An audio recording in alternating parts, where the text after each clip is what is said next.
AM 1420, WBSN presents Spooky South Coast with your hosts, Tim Weisberg and Matt Costa.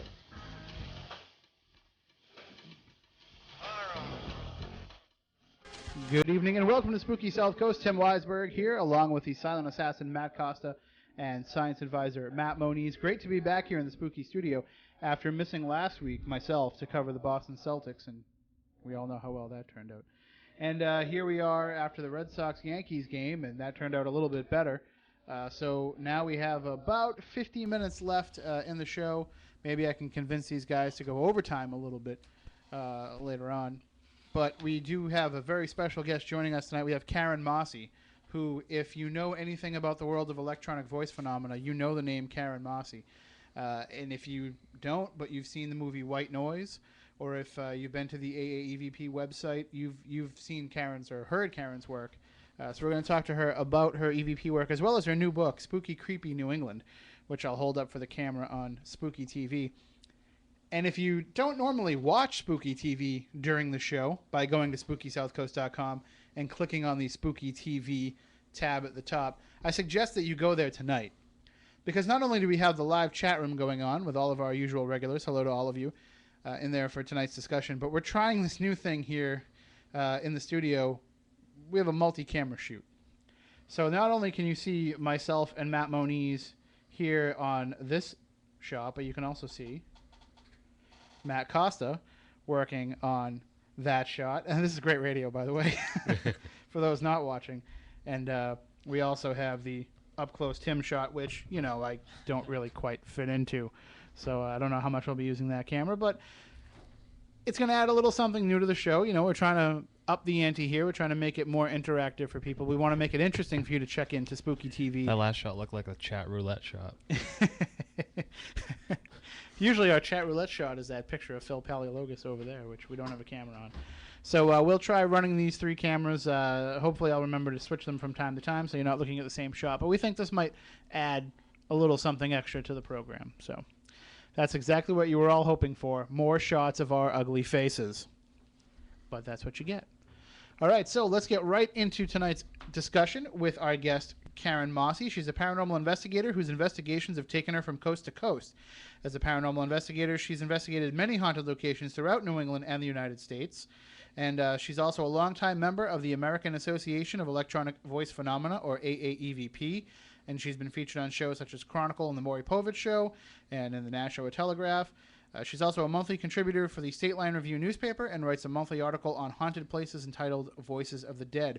Karen's EVPs and interviews have been used in the Universal Studios trailer for the movie White Noise, starring Michael Keaton, and in an episode of Ghost Whisperer, starring Jennifer Love Hewitt. Her website is ectoweb.com, and that's where you can find out more about her work and the new book, Spooky Creepy New England, but she joins us on the phone. Good evening, Karen. Welcome to Spooky South Coast. How are you? I'm fine. Thank you for having me. Thank you for waiting through all that Red Sox stuff. It's no problem. Yeah, I was talking to Chris, and I really needed a lot of catching up anyway. We haven't talked for years. How do you get away with not talking to Chris Balzano for years? I don't know. It just happened. Life just happens. You get busy, and he's had a couple kids, and I remember when he had his first one. I can't believe he has two now, and it's all exciting news, and we had a lot of catching up to do. I worked with Chris's dad for many years, so that's how I came to know Chris. And I remember his dad introducing me to say, hey, you know, my son is interested in some of the things that you're interested in, Karen, and that's how I came to know Chris. And I actually owe him a lot of thanks for having inspired me to actually write a book myself. Well, it's interesting that you know, Chris actually inspired me to write my book as well, but I think we're all just, you know, beholden to him. I think we have to give him like 10% of all of our sales. But how do you build me yet, Tim? How do you make the jump though from being an investigator and working mainly in audio to deciding to try to take those experiences and put them into the printed word? Well, I think it's what we started doing was every investigation that we did, we started documenting it. And I started working very closely with Leo Monfett, and on our website, you can see some of his really fabulous infrared photography. There's really something to be said about the way you capture paranormal images using infrared photography. And Leo is the publisher of the newspaper, the State Line Review. And he has many contributors to that newspaper, and he asked me to start writing an article for him. And I started it many years ago, and I do it even currently. Every month I write a new article for the paper. Most of the articles are based on a recent investigation that we've done, so we try to get at least one investigation in every month. If we don't, then I'll write on something paranormal. I'll write on paranormal equipment, or I'll write on, different factors that contribute to why a place would be haunted, or, why there's paranormal activity going on somewhere. So I always am inspired to write something interesting for those that are interested in the paranormal to read. And I took those articles that I had been compiling for years and contacted Schiffer Publishing, and they were very interested in me writing a book. And that's where Spooky Creepy New England came about from. Well, let's take a step back, too. How did you get involved in the field? I mean, I've heard you speak on the subject of EVPs before at the Mass Monster Mash, and I've heard the story of how you got into all this, but why don't you share that with our listeners, if you wouldn't mind? How I actually got into EVP, or I've had a long time interest in the paranormal. I did even as a teenager. And I don't want to date myself here, but when we were young, and I think young people still do it, we used to love to go into cemeteries, and there's always that mystique in that, that it's fun. Let's go do this. But we were always respectful. So I always had an interest in the paranormal, but as far as EVP, I was brought to an awareness of EVP by a very good friend, Mike Sullivan, who had been doing this for over 30 years now. And fortunately for the fact that I've come to this path, but very tragically for myself, I lost my oldest son, Rob, from a seizure. And I say lost, but I haven't really lost him because that's not as I believe it. Mm-hmm. He passed away in 2000 from a fatal seizure, and he had started having seizures as a consequence of an accident, car accident that he had where his friend fell asleep at the wheel of the car he was driving.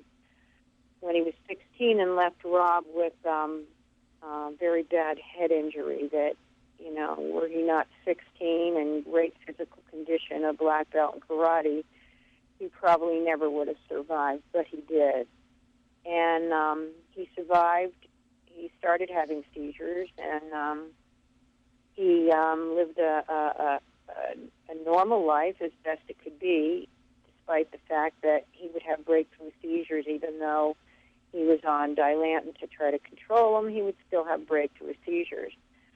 But never in my life did I think that, because he would always come back from them, and I would always go over there, and he would be okay. He'd be a little bit, dazed and everything, and but he'd always come back, and so never did I ever think that, he would leave me as a consequence of a seizure, and cross over.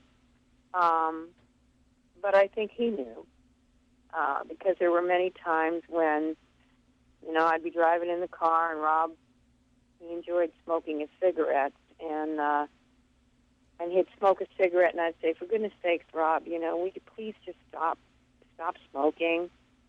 And he'd turn around to me, Tim, and he'd say, what difference does it make, Mom? I'm not going to live very long anyway. And that would break my heart, and I just would say, stop saying that. Why are you saying that? But I think he was really a highly advanced soul, and I've heard so many stories, reading so many, books about people that have had, near-death experiences, which Rob had and described very clearly to me when he had the accident. and from other people, that it said, it's like the soul, that he was a highly advanced soul, and he knew it. There is that awareness, that something. This is part of my lesson. This is how long I'm going to be. But I'll be back. If you believe in reincarnation, and I do believe in that. So that's what brought me to EVP, and how it happened was that in my grief, which I couldn't deal with, I have 3 other children, surviving children, and I was going downhill very, very fast,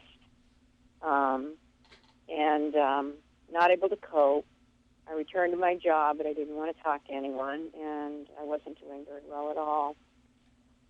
And Mike came to me, friend for 40 years. We graduated from high school together, although we hated each other in high school. We were from 2 different, walks of life. And Mike, way back when, was always involved in the paranormal. He was reading books by Susie Smith and Hans Holzer and doing EVP in the 70s, and, back when Sarah Stepp was using reel-to-reel recorders. But he one day we took a drive, and he said, I just wanted to talk to you. We can still talk to, our loved ones. And I guess that was the real hope I was looking for. I always believed in life after death. I was brought up that way. And I always believed in the continuance of life, and that, we go on in some type of spirit form. But when Mike said, there's this thing, it's called electronic voice phenomena, and people have recorded, really incredible messages from those that have passed on. And I said, really? It gave me so much hope. Oh, maybe I can get Rob. Maybe Rob will come through for me. And that's what really started me on the path of EVP. So in many ways, I thank Mike, who is my, best friend and paranormal partner and right-hand person, for my salvation in my grief therapy. And I've developed so much of a more quality life, a better person for myself and for all my children and grandchildren, because I'm sure of it now. I believed it before, but I'm positively sure of what happens now. And that the consciousness, our consciousness, who we are, the most important part of who we are, that's what survives physical death. When you first started getting involved with it, I mean, did your son speak to you from the outset, or was it something that you had to build up and kind of get yourself tuned into it to be able to make that connection with him in that way? He wasn't one of the first ones that came through, Tim. There were many. The first EVP I captured actually was my longest EVP and most phenomenal EVP. It's like 1 minute and 44 seconds long, and it was actually captured at Hill Cemetery with a regular old-fashioned realistic recorder with an audio tape, a magnetic tape, and an external microphone. And because Mike had convinced me to try it, so he lent me a recorder, and I went to Hill Cemetery, and the husband and I tried it. And when I played it back, I was totally freaked out. I had to call Mike, and I'm like, my kids are all freaking out in the house. They're telling me to shut it off. Mike, I've got this EVP came through, and there's so many voices in it. And at the same time, I was terrified. Mike was so excited, and we analyzed that EVP for all the voices that are in it, and we still do to this day. It's still my most fascinating EVP. Anyone that's interested can hear this on our website, and also Mike captured a picture. We believe what happened at this point in this EVP was that a portal or a vortex opened, and all these voices came through, and this sound of swirling, almost like a hurricane type of wind, which was not the way the external conditions were that day. It was April 21st in 2001, and it was 70-some-odd degrees with no wind at all. And you hear this swirling wind, this static discharge of energy, these pops and clicks and thuds as if they were taking my recorder and slamming it up and down. But actually, none of that was happening to the physical object. But all these voices came through and culminated at the end with a static burst of energy at 1 minute and 44 seconds. So that was my very first EVP I captured, and from there I was hooked. All right, if that can come through, and Mike has an image, by the way, that's also on our website that corresponds, a photo image. It almost looks like a funnel that corresponds to that, what you hear on that EVP. But I continued to record after that, and some of the voices that I would get, I'd sit in the parking lot while I was waiting for my other son to get out of his car, guitar lessons, and I'd record. And it was phenomenal because I'd say, can anyone help me? Does someone know Robert Browning? Does someone know my son Rob? Can anyone tell me anything? And I'd get these voices that would come through and say, does anyone know him? And another voice would say, who? And another voice would say, her son. And another voice would say, Robert Browning. Wow. And are these my thoughts? Is this my telepathy? I don't think so. All right? These voices were actually corresponding with me, and they were looking for him. They were looking for him on the other side. They were trying to help. There is a group on the other side. I seriously believe this, of communicators, and they want to come through and communicate with us as strongly as we do with them. They're the communicators, and we're the receivers. Eventually, I did get my son. I did get my son saying in his own humorous things, certain things he would say, and friends of mine would get him, too, in extremely clear EVP. We would be connected in what we called this group, the Big Circle, where we were communicating. These were parents who had lost children. We were communicating with our loved ones on the other side, and we were receiving phenomenal EVP messages from them. And I had good friends that were part of this that were, hundreds and hundreds of miles away down in Georgia that were receiving phenomenal messages from my son in his exact voice. Well, has he helped you now further your EVP work? Does he kind of work as your ears on the other side? Oh, absolutely. Him, my father, my mother. There's so many of my loved ones on the other side. They all help, and there's also other people that help on the other side. I don't even know who they are, but they come through. They come through a lot, and communicate, and they come through in very positive messages. Not that all EVP is positive, and I need everyone out there to know that. All right, because what we're dealing with is human personalities. And your personality is what survives physical death. So if you're going to start recording for EVP and paranormal investigations, get used to the fact that you're going to get some that come through. They're going to swear at you, all right? They're going to yell at you, all right? They're just going to be nasty, all right? But that's how they were here, so why would you expect them to change? So you need to be grounded in what you're doing. You need to be very sure of yourself, and you need to accept the fact that these are people, the same type of people that would be the type that would flip you off in traffic just for, going a little bit under the speed limit, or that cut you off in traffic, or that think you're too close to them in the line at the deli counter, or that don't want to give you the time of day here down on Earth. It's all that much more proof for their survival of consciousness after physical death. It's the fact that we don't change. Personalities remain the same. If you want to change here, you can. And if you want to change there, I think the same free will exists. You can. But if you don't have to. Well, we have a question from the chat room on Spooky TV at SpookySouthCoast.com. And Low Battery Dave wants to know why, with all the hours of recording that he's done, all the EVP work he's done, he's never had any loved ones come through with any kind of message for him. Does there seem to be a recurring theme of that with investigators? Of they can go out there and capture these things, but they never get to talk to their own loved ones. Yeah, and you know what? It doesn't matter where you are either. You know, a lot of people say, well, if you're going into a negative place like an insane asylum or, prison or anything like that, all you're going to catch is negative EVP.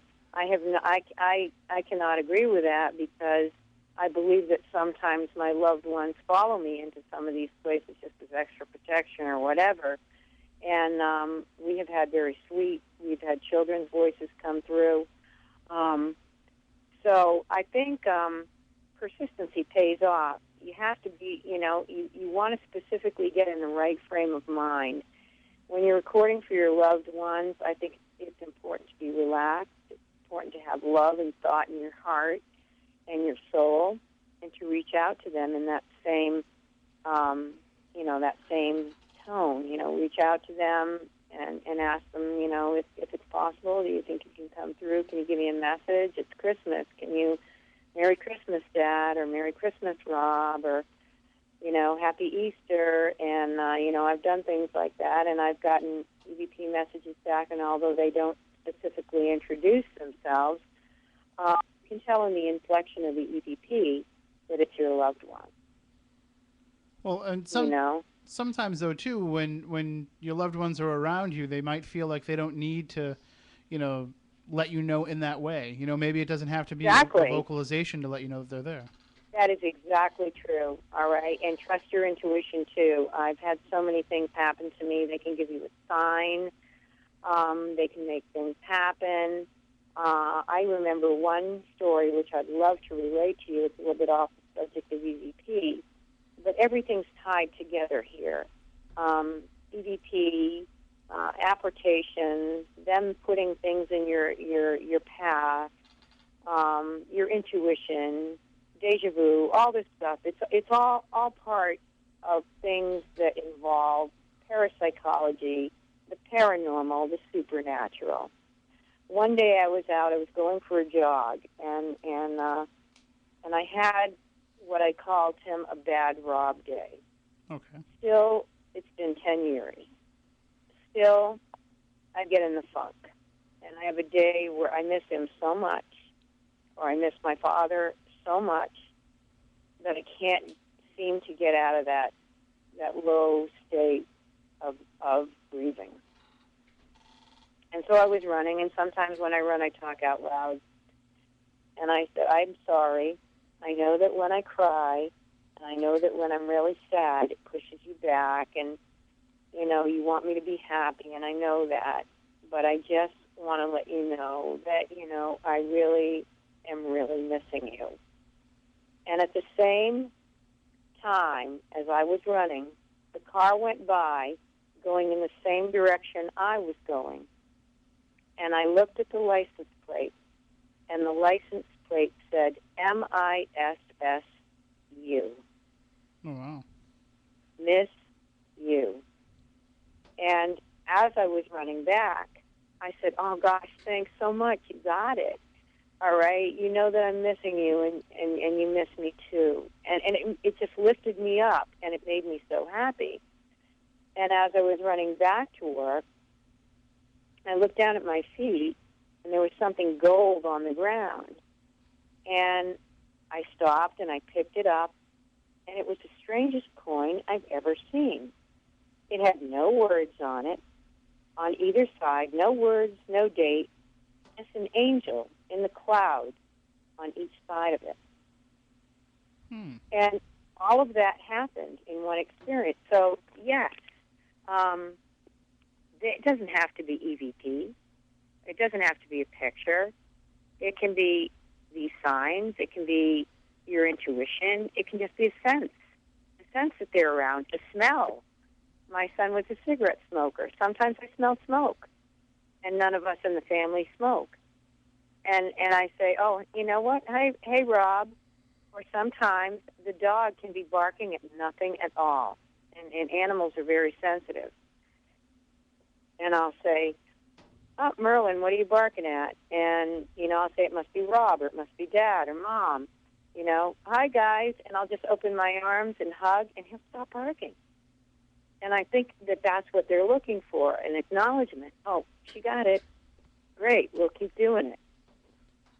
Well, So whether it's EVP or whether it's another form, as long as you acknowledge it and you get it, and I think the more open you are to it, the more you pay attention to those signs, the more you do EVP on a consistent basis, the more they come to recognize that you're getting it or what you're doing, that you're opening the channel.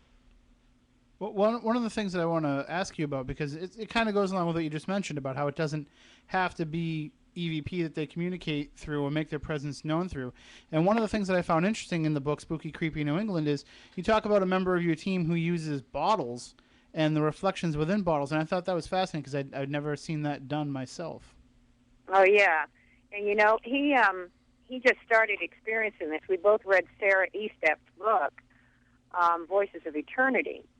And in one of her EVPs, she asked the question to the spirit world, how can we see you better? How can we sense you better? And they said, use mirrors. That was captured on an EVP. Use mirrors. So Mike said, well, maybe I'll just start snapping random pictures in reflective surfaces, old bottles, mirrors, all right? And he got some phenomenal images, which can also be seen on our website. He didn't really know what to coin it, so he just called it reflective photography. But they seem to want to appear. They seem to want to show themselves. And sometimes it's very hard to manipulate, to form, if you see a total apparition. That's rare.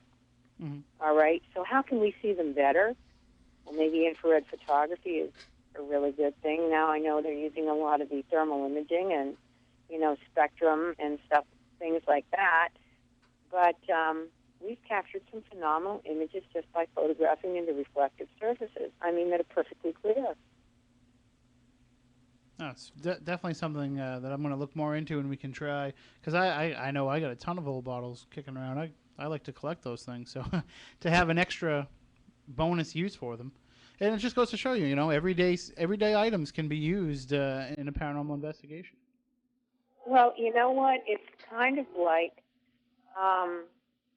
if you try to go back in time, all right, thousands upon thousands of years ago, people used to do what they call scrying, all right?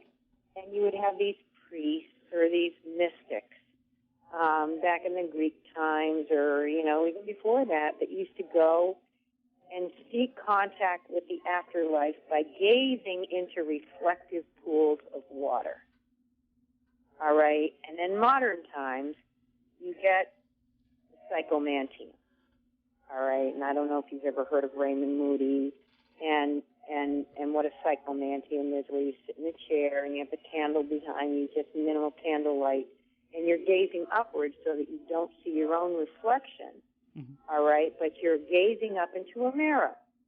And supposedly, when you're in the right state of mind, things start appearing through this mirror. People have seen their loved ones. People have seen different things come through. When you're scrying, these soothsayers or mystics used to see the future. And crystal balls, same thing, fortune tellers or psychics would use, a crystal ball. It's all on the same premise. It's a reflective surface. And there has to be something to it. Because this type of thing has been done throughout history. It's just a new technique when you use a camera and you're shooting into a reflective surface. Well, why don't we take a quick break? Very interesting. Absolutely. Why don't we take a quick break, and when we come back on the other side, we're going to play some EVPs that you sent us. And also, if anybody wants to go to Karen's website, it's ectoweb.com, and it's also linked up right to the front page of SpookySouthcoast.com as well. If you click on there, you can find this page all about Karen, find out more about her, order her book, Spooky Creepy New England, and also check out her site, ectoweb.com, We'll be right back in just a few minutes with more here on Spooky South Coast.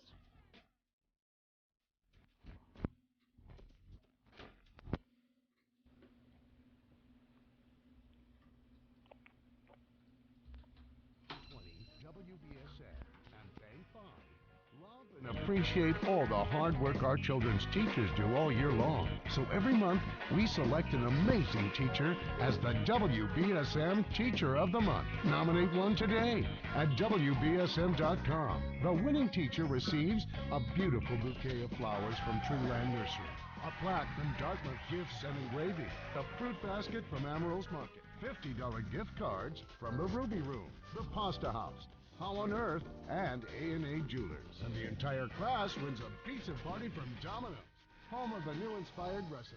So nominate that deserving teacher today for Teacher of the Month at WBSM.com.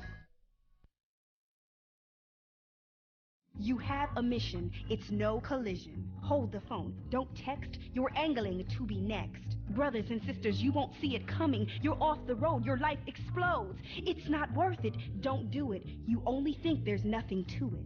Put it down. Hang up. Pay attention to highway action. Behind the wheel, there is no such thing as a small distraction. Join the conversation at decidetodrive.org, a public service message from the American Academy of Orthopedic Surgeons. Let's say you're a dad and you want to take your son and daughter on the perfect camping trip. So you pack up the car with all your gear. We're all loaded up. And you get the right direction. Arriving at destination. And you set up camp right next to a creek. I caught a fish! And it all goes perfectly. Best trip ever, Dad! And you're the perfect dad. But even if it doesn't go that way and your gear ends up on the highway and you get completely lost. Where are you going? And your campground is near a beehive.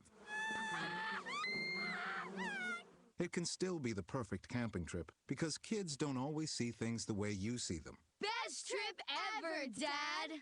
You don't have to be perfect to be a perfect parent. There are thousands of siblings in foster care who'll take you just as you are. For more information on how you can adopt, go to adoptuskids.org. A public service announcement from the U.S. Department of Health and Human Services, Adopt Us Kids, and the Ad Council. My name is Tom Thornton. And my name is Cindy Thornton. We're retired, and this is how we live United. We decided to volunteer with United Way at our community free health clinic. United Way is how we contribute, because we know our time and money are going to the right places. Judging by the thank yous we get at the clinic, I'd say we're doing the right thing with our retirement, too. We're Tom and Cindy Thornton. We volunteer at our community free health clinic. We don't just wear the shirt. We live it. Give, advocate, volunteer, Live United. Go to liveunited.org. Brought to you by United Way and the Ad Council. When I first decided to go back, I was a little scared because I was older. Jared didn't know how to get the money he needed for college. Then he found out about federal student aid and the FAFSA. When I first had the news that I received money, I ran downstairs and I showed my mother, and she was happy, so she started crying. Need help planning and paying for college? Learn more at college.gov. My name is Jared, and this is my story.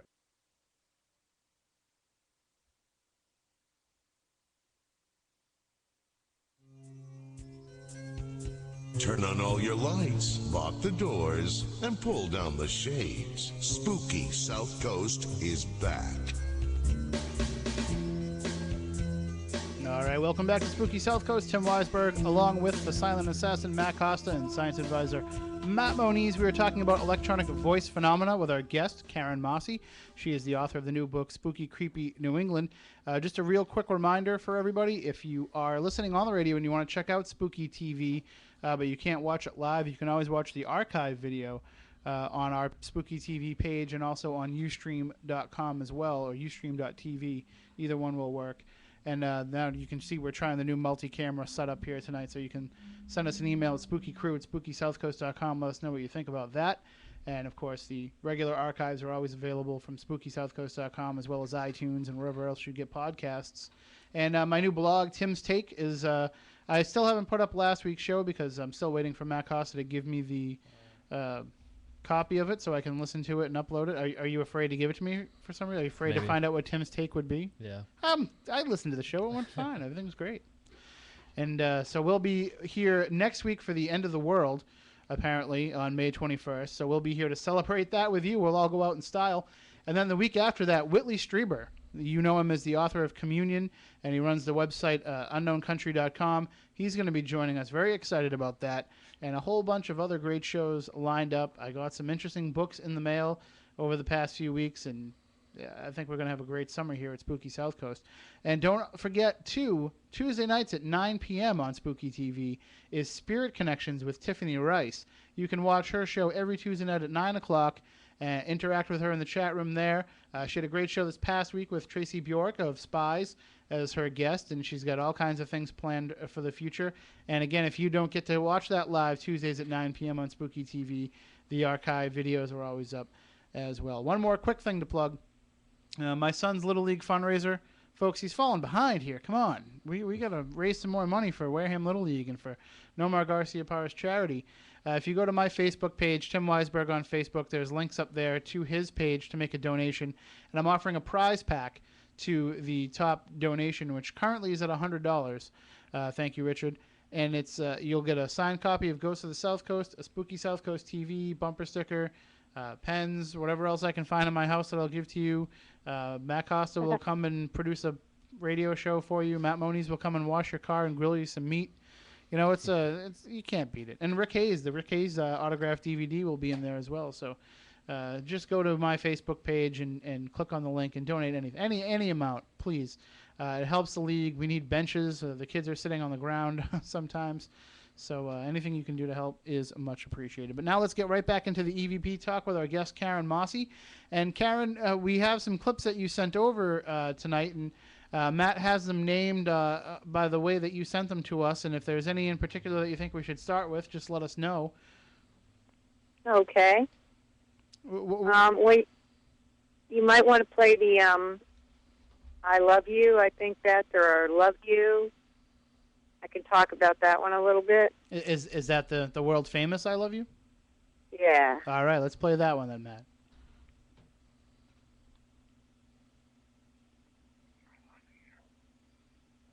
It might just say love. Yeah, we're trying to get it through here. We're trying to boost up the audio a little bit here.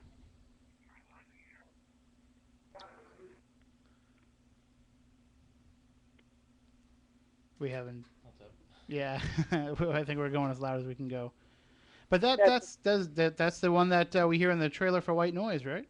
That's right. Yeah. I couldn't hear it too good through the phone, but maybe the listening audience could hear it. But anyway, that EVP was actually my father's voice, and in his exact inflection. And I had shared that with several close friends, including Mike, that knew my father, and they said, "Oh, without a doubt, that's family." And that EVP was captured right in my house. So kind of tells you that, EVP is not exclusive to haunted locations, but that it can be captured anywhere. I've captured EVP in my car. I've captured EVP, you can capture EVP anywhere. Spirits are everywhere. Well, there's actually, I think, many more on the other side than there are of us physically here right now. That's one of the interesting things about your experimentation into EVP is that you try different ways to capture them, and you try different techniques. But one of the questions that the overall writing question of it, I guess, is it the technology that we're using, or is it our intention behind the technology? Is it more about the quality of the device, or is it more about the quality of the person using the device? I think both are a factor. And I really have found that sometimes when I'm in a very good frame of mind, not so anxious or worried, or my mind cluttered up with things that I have to do and stressed out, I capture better EVP. And so I think that that does, the intention does have a role in it. I think that, technology is definitely getting better. The recorder of choice right now is a digital recorder, probably because of portability, and you don't have to use tapes anymore, and way back when it was reel-to-reel recorders. So now what most people use are just regular digital recorders. And we have found that the noisier the recorder, the better it is for them to work with. Probably because they have more energy or, more white noise or noise within the circuitry of the recorder, that it helps them, since they don't have any physical apparatus like a voice box or vocal cords, to form the messages, that it helps them better utilize energy to form these messages. And sometimes I think their energy, your energy, can result in extremely clear EVP, and then there's other times where you can make it out, but it's subject to a little bit of interpretation, and sometimes you have to say to people, well, this is what I hear, and then automatically they hear that too, which is it's okay, but it's best if you can present. If you're trying to present a case for EVP, it's best if you can present these messages that are so clear that it's irrefutable. Everybody hears it as you do. I think that both. Sorry, I was going to say, I know one of somebody who has learned greatly from you and from your work is our friend Mike Markowitz, and he goes kind of the opposite, and he tries to get the highest quality audio that he can to eliminate any other sound possibilities. And I think either way, whether you prefer to have the noisy recorder or the crystal clear recorder, I think it still takes a great deal of training of your own ears to really fine-tune them. But I know sometimes both of you have captured ones that just make me say, wow, anybody could hear that. And that's right. And you know what? If you have to spend that much time, analyzing it or trying to figure out what is being said, then it's probably best to discard it, because we have come to know that they, as communicators, can do better. And so they just have to practice, just like we do. They just have to practice. And I have done many EVP messages where I've answered them right back and said, I can't quite make out what you're saying. Can you try it again? Can you try to come through a little clearer? It's okay for you to say things like that. You do it with your kids. Mm-hmm. When you're trying to teach them to speak a language. When you're trying to teach them to talk from birth on up. And this may be new to them. A lot of EVPs come through right away and clear from people that had a prior knowledge of it before they passed in spirit. My father, I used to talk to him constantly about EVP and play them for him, play some of the EVP that I captured. He passed away 2 years after my son. But with this foreknowledge of EVP and his strong belief in the afterlife, he was one of the first people to come through. He came through before Rob because he had this pre-existing knowledge.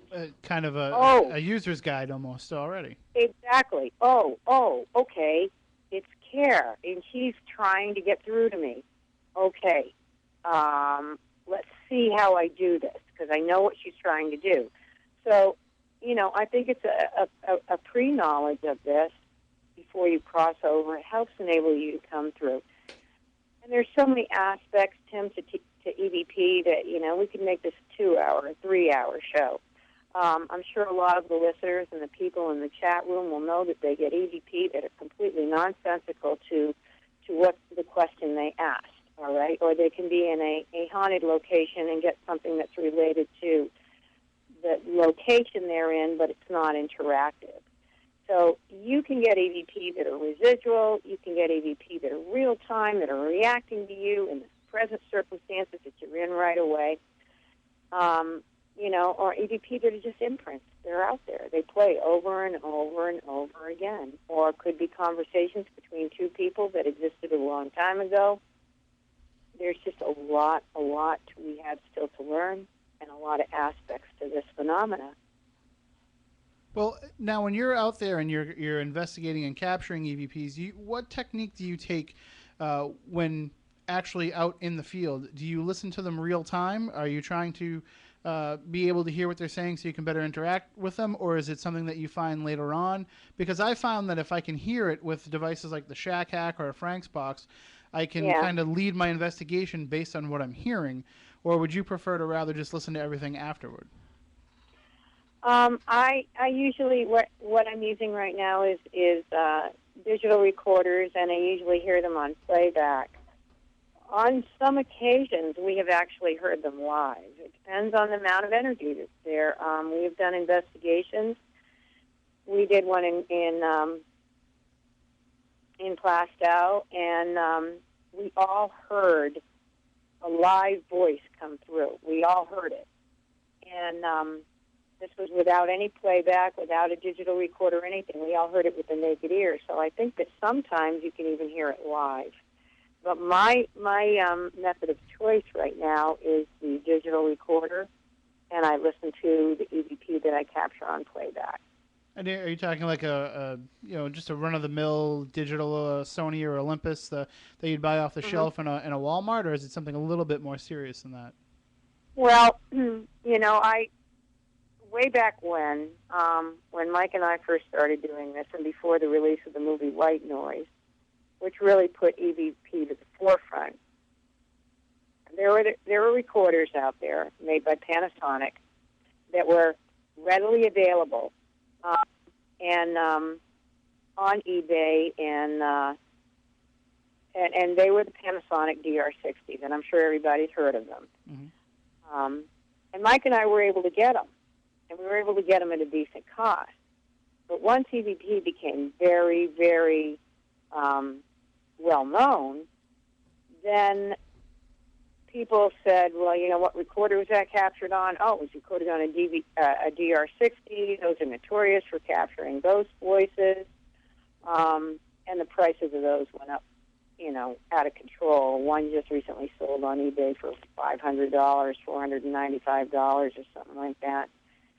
It's ridiculous. You don't need to pay that much for a recorder. There are still Sonys out there that I have gotten phenomenal EVP on, the Sony B17s and the B7s.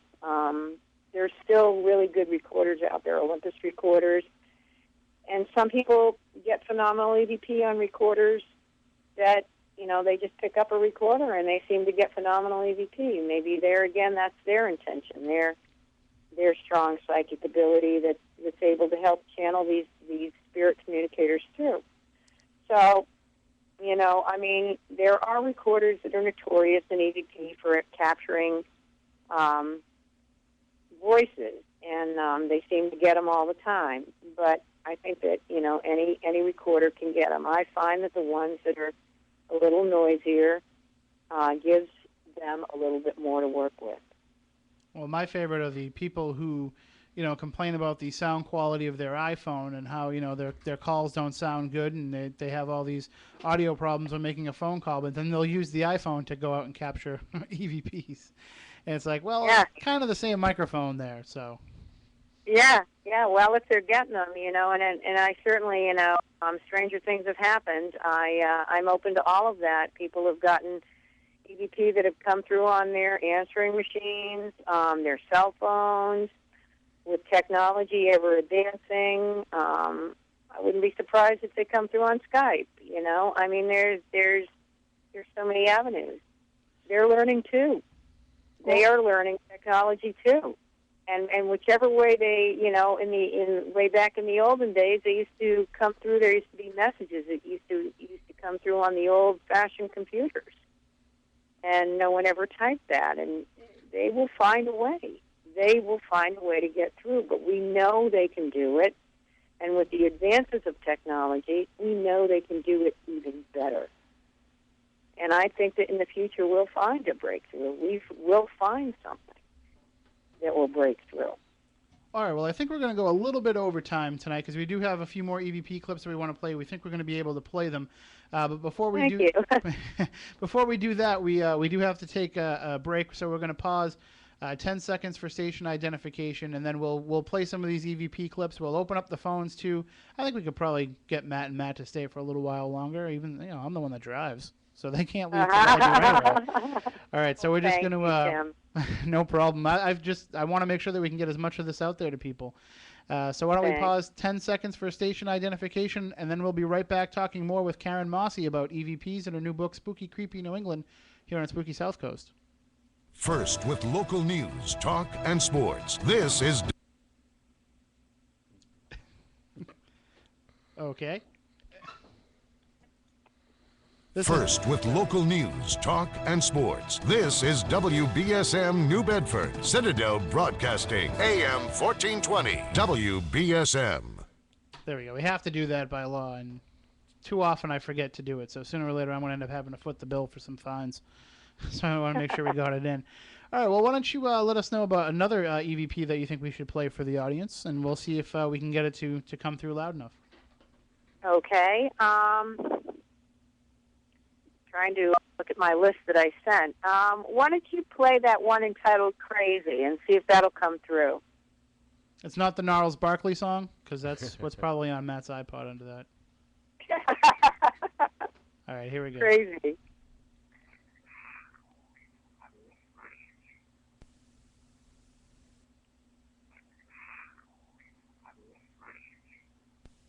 Well, we have a saying here at Spooky South Coast, Karen. If it doesn't come through, and we'll fix it in post. You know, by the time the show goes out to podcast, it'll be plenty loud for everybody. But why don't you tell us the circumstances surrounding that capture? Well, it's interesting because, as I was saying earlier, is that they can come through comical, they can come through laughing, they can come through and say things to you that it's just without a doubt proof that this is your own thoughts thinking. This particular EVP, which, by the way, if anyone didn't hear that, you're welcome to go to the website, and we probably will have them there, or you can, shoot me out an email on the ectoweb.thing, and we'll be happy to share it with you if it isn't there. But this particular EVP was captured in a cemetery in Londonderry, and I was there with my friend, and we were just recording, and we were always respectful. We walked around at a nice day looking at the old epitaphs. Tells you a lot about the history of the people that, existed during those times. And I played back my recorder, and this particular EVP sounded like this kind of like hippie-type voice, and he went like, whoa, she's effing crazy. So I'm sure he was talking about me, and that's fine, because to me it's just more proof, all right? This guy doesn't know what I'm doing, and thinks I'm crazy. And I'm sure there's people, in this lifetime even now that think that I am too. And that's fine, because they're entitled to their opinions, and, I'm entitled to mine. And this spirit that was walking around could have just been looking at us and saying, like, what the heck? They're crazy, in his own little terminology there. So it's just interesting proof for me. It's just, to me, it's like, yeah, that's a great EVP. Thank you for giving me that message.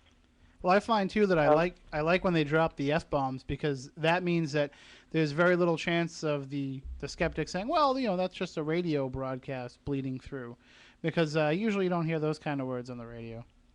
Yeah, well, not only that, but he specifically said she, mm-hmm. And there was only me and my friend Deb in the cemetery, it's not something I would have said about myself, nor would a radio broadcast have said, that's just too random. That would be too much of a coincidence to say she mm-hmm. is, so that's what I just find fascinating about EVP is, you can be asking for your loved one, but if your loved one isn't available, you may get someone that comes through that is available that says, turn it off, shut it off, or a cry of desperation that says, help me, or who is this? Or I've gotten an EVP that has said, Rob is not available. So that's really as great an EVP to me as getting an actual message from my son, because that means that this person is part of Rob's cluster on the other side that knows, well, he's not available right now. I just wanted to let you know that. It's just like if somebody calls and somebody else picks up your house phone and says, hey, is Karen there? And, your son or daughter answers and says, no, sorry, she's not home right now. Well, it seems like EVP technology, you know, as much as we've advanced to cell phones and everybody being able to be, you know, reachable pretty much all hours of the day, you know, the spirit world still seems stuck in party line days, you know, where you got to call up Klondike 53226 and then whoever answers the phone, you know, they got to put them on the line. Exactly. And if we have can we have your permission? And Chris would be glad to post these EVPs that we're playing on the show on our site as well in the description of this episode, if that'd be okay with you.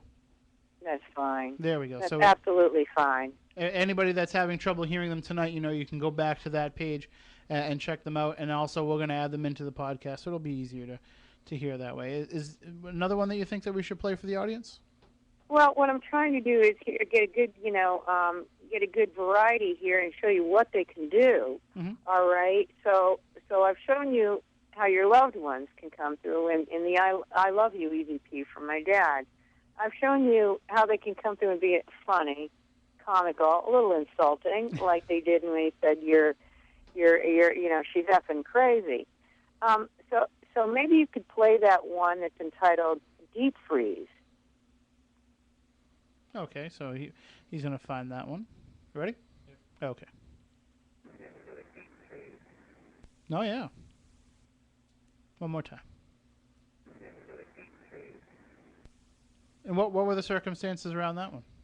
Now this is interesting, too, because now it's going to tell you what else it can do. All right? This particular EVP was recorded 2 days before, several years ago, the temperature dropped on one night to 60 below zero in New Hampshire. This EVP was recorded 2 days before that happened. And this voice came through and said, you're heading for a deep freeze. So what I call this EVP this is a predictive EVP. So do they know the future? That's a very good question. Well, that's a very good tool.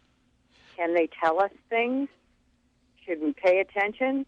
Because this EVP was reported 2 days before the temperature dropped to 60 below zero. And because of that EVP, I wrapped all my pipes. Hey, there you go. Saved you some I money. wrapped all my pipes in the basement of my condex that I was living in, and I didn't have any bursting pipes. But wouldn't I think the temperature's going to drop really, really low. Now, you know, the weather station will be telling you this, but they knew it 2 days before it happened. But wouldn't a spirit medium, you know, tell you that that's part of their role is to be able to help us guide into the future, so they must know what it is? Yes. But that's another phenomenal characteristic of EVP. And speaking of time, we had a question in the chat room about the idea of time slips. Could EVP kind of be a glimpse into a window of a different time?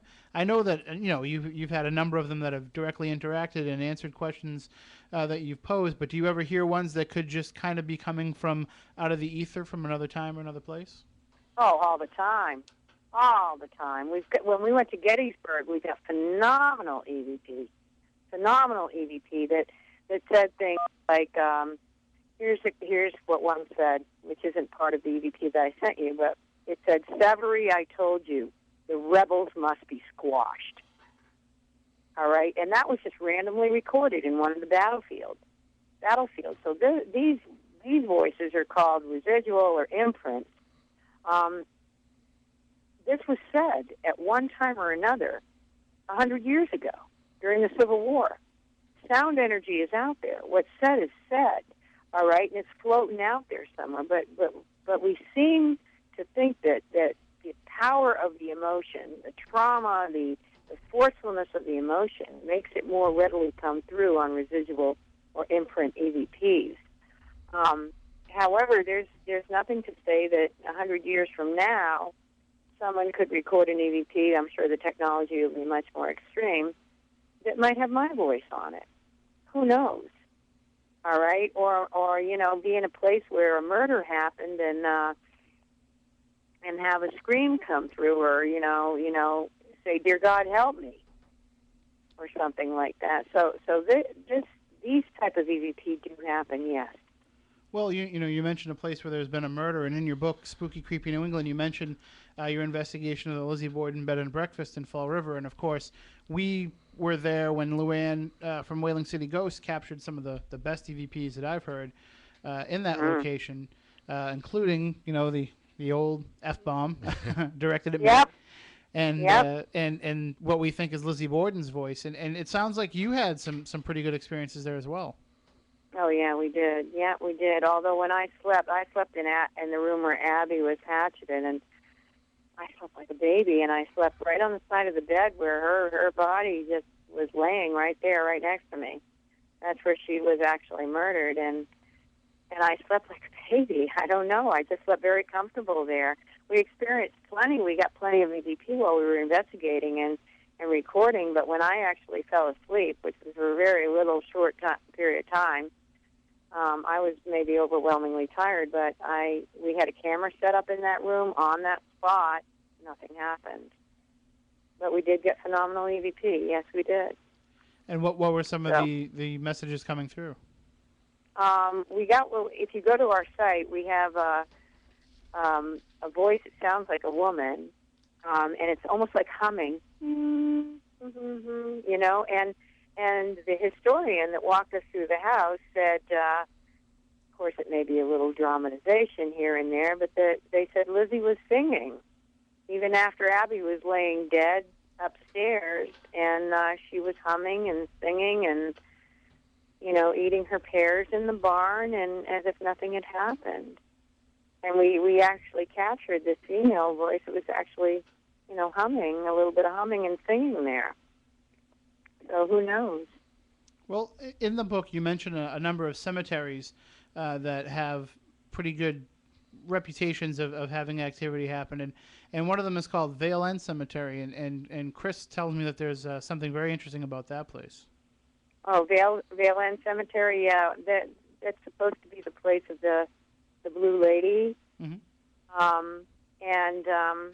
We did capture some EVP there. I think we captured a couple images, but nothing really phenomenal. A lot of Vale End, Pine Hill Cemetery, a lot of that's wrapped really deep in legend too. But of course, any place that is surrounded with that mystique and legend is always a place you want to take the time to go and investigate.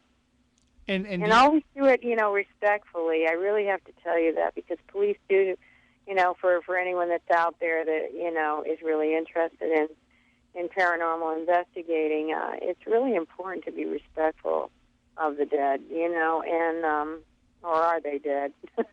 I should say. Respectful in a cemetery, because it's a tribute to someone's legacy. Go during the day. I don't think there's any difference in what you capture at night and what you capture during the day. I've captured some of my most phenomenal EVP during daylight hours. I seriously don't believe time is any, is a factor to them. I just think that darkness adds to ambiance and fear, and the fear factor. So that's why a lot of people like to do it at night. For the spirit world, it doesn't make any difference. Well, I think we're going to have to wrap things up in just a few minutes. So if there's an EVP that you sent us that you think would be a good one to go out with a bang, let us know which one that would be. All right, let me just take a quick look again, because I wanted to make sure I got a good sampling in of everything.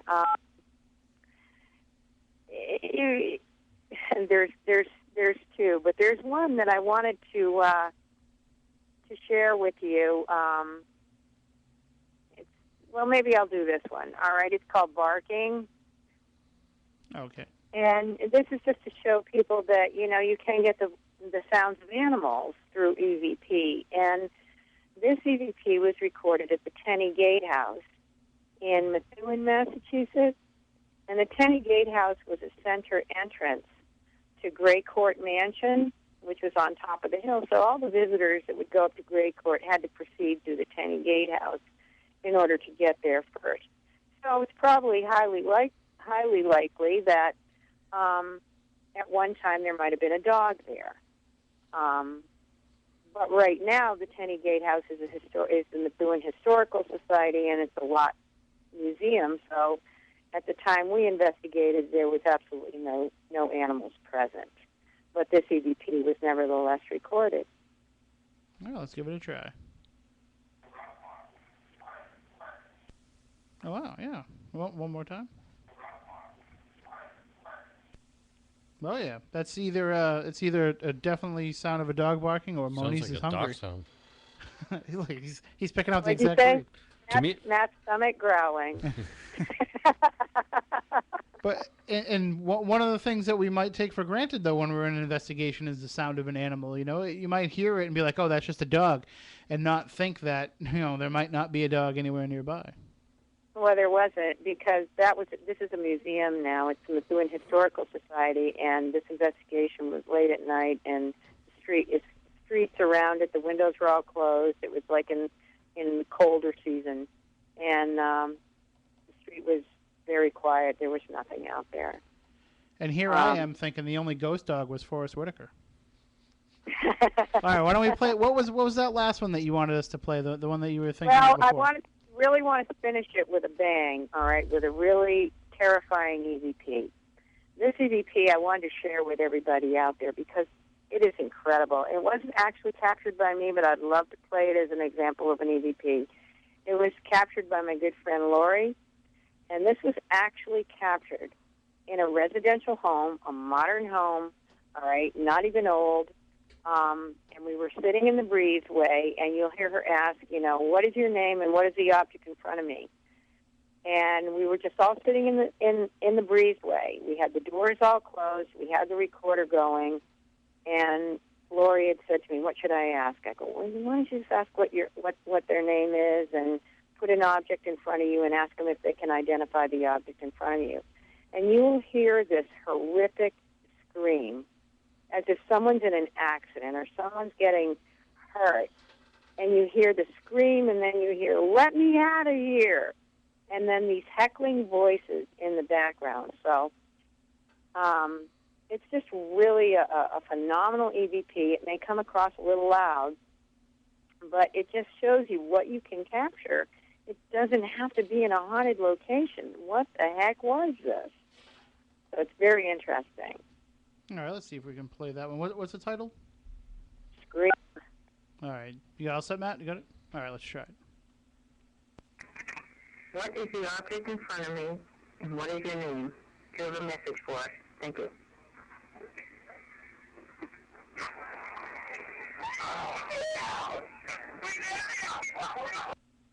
Wow. One more time, Matt? What is the object in front of me, and what is your name? Give a message for us. Thank you.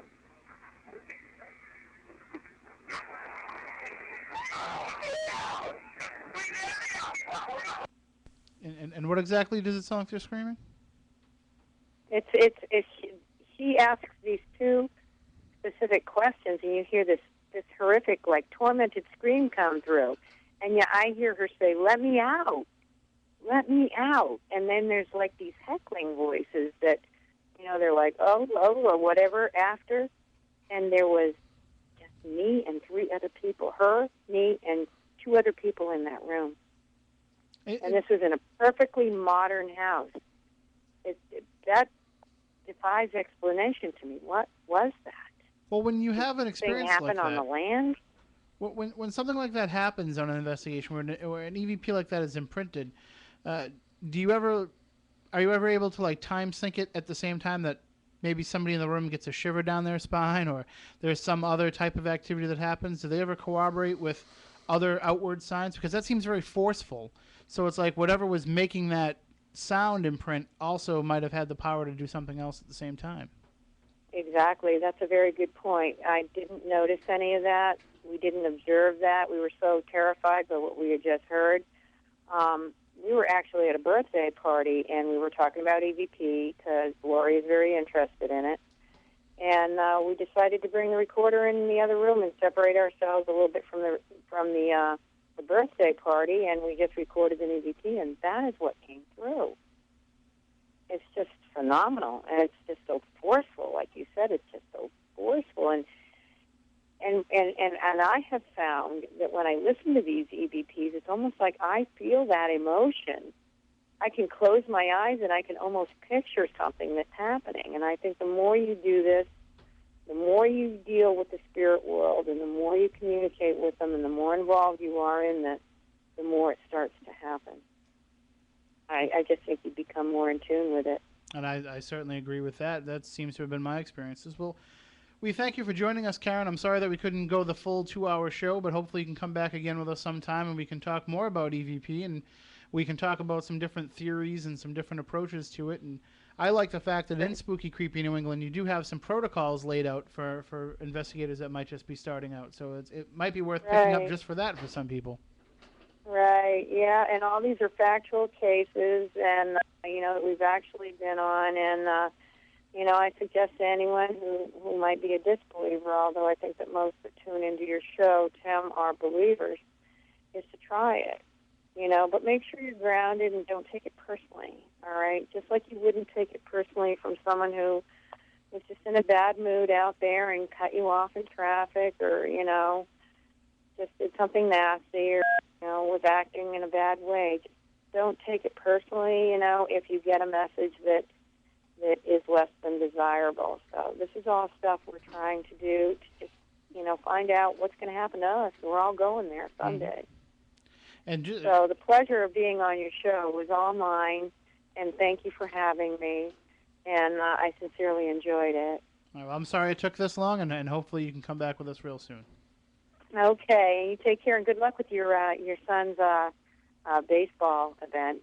Thank you. We need all the money we can get there. We're sitting on cinder blocks today, so. Oh boy. Thank you so much. I'll continue to tune into the show as well because it was very interesting. I look forward to the upcoming shows. Thank you. Thank you. Have a good night. You too. Bye. Bye-bye. That is Karen Mossey. Again, her book is Spooky Creepy New England. You can check out her website, ectoweb.com. It's also linked up on SpookySouthcoast.com as well, and you can buy the book there if you want to get it through us. And I have to say, the more we talk about this, the more I'm convinced that with EVP, it's going to be, if anything's going to be something that'll prove it to somebody, not on a grand scale, but on a one-on-one personal basis. If you can deliver somebody a message from a loved one, like what Karen has received, like many of us have received, that might be enough to sway somebody over from the other side. Not the other side, capital letters, but the other side of the debate. Well, think about it. It's one of the easier things to verify. So, as somebody relates a piece of information that only they would know, it's much easier to validate that than, say, a picture for which people can say, oh, it's photoshopped. Mm-hmm. Yeah, well, and that's the thing, is everybody can manipulate images the way they want to these days. And sound, real good audiophiles can hear when sound is manipulated. There's little telltale signs.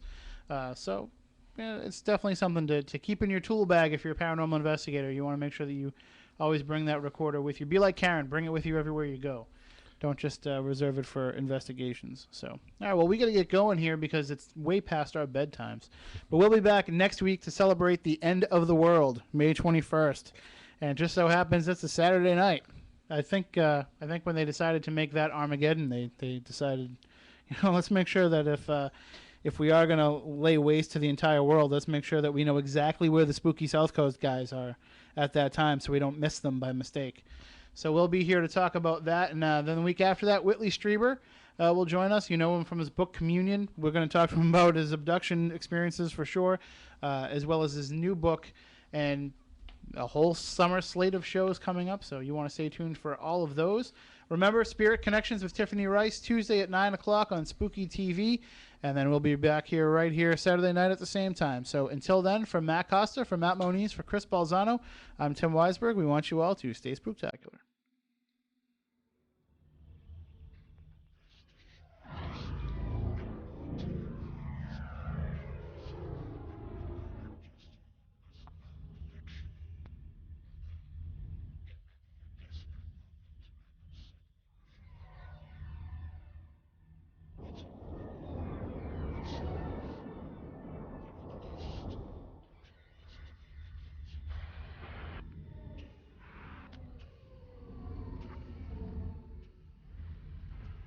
Look, I know the supernatural is something that isn't supposed to happen, but it does happen.